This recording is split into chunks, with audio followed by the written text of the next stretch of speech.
Last week, I finished my massive theatre project. Check it out if you haven't. In this, I included a working flag.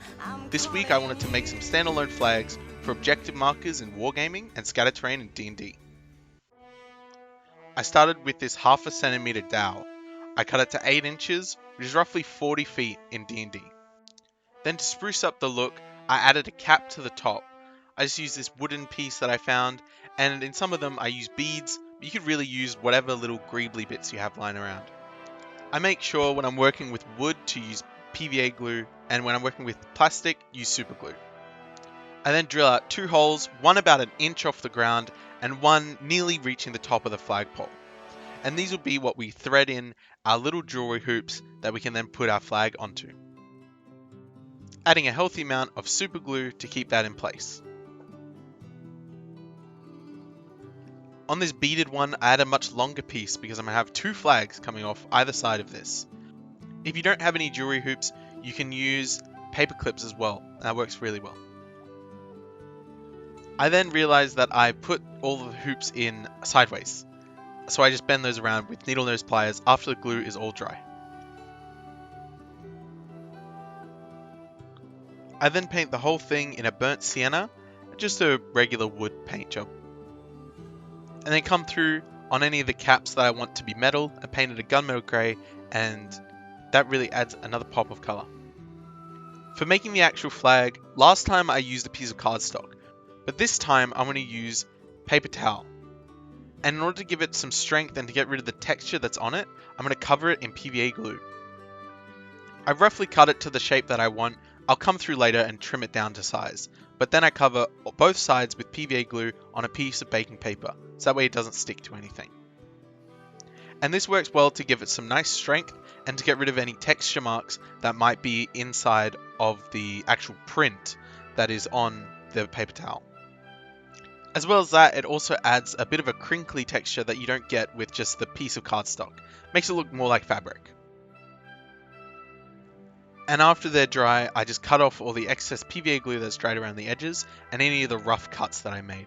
And I cut them all to roughly the same size, just above an inch by an inch and a half roughly.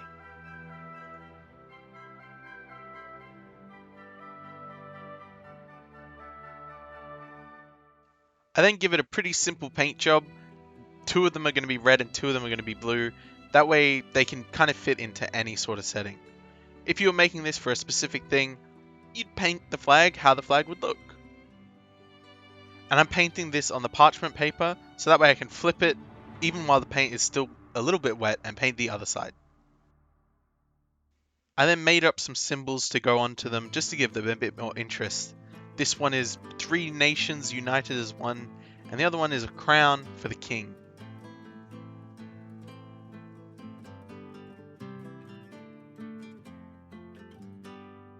I then use this jewelry string to string up the flags, thread it into a needle, and just go right through one side and the other.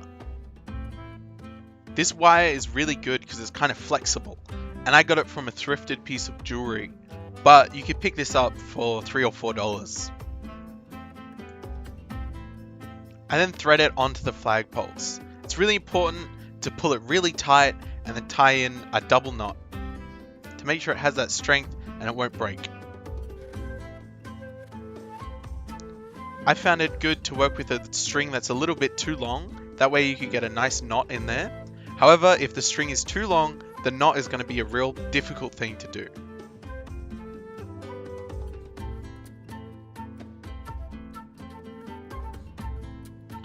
I then hit the thing with super glue because I'm not completely certain in my knot tying skills.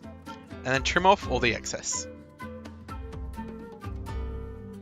And that's our flag done. Up and down. It works.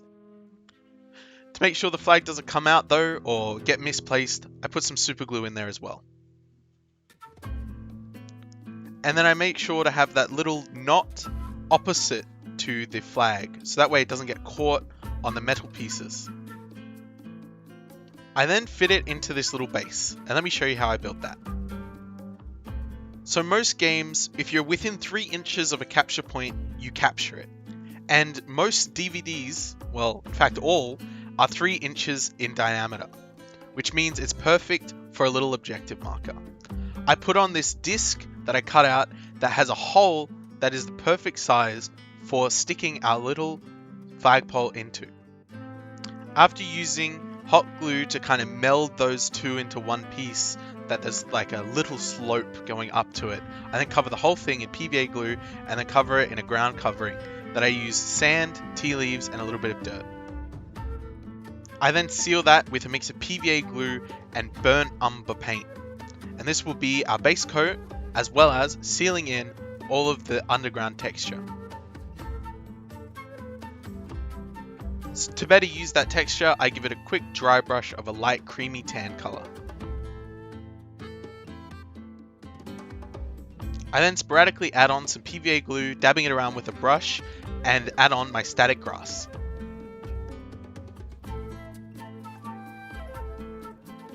And that's a really quick build, and nice flags to fill up your battlefield.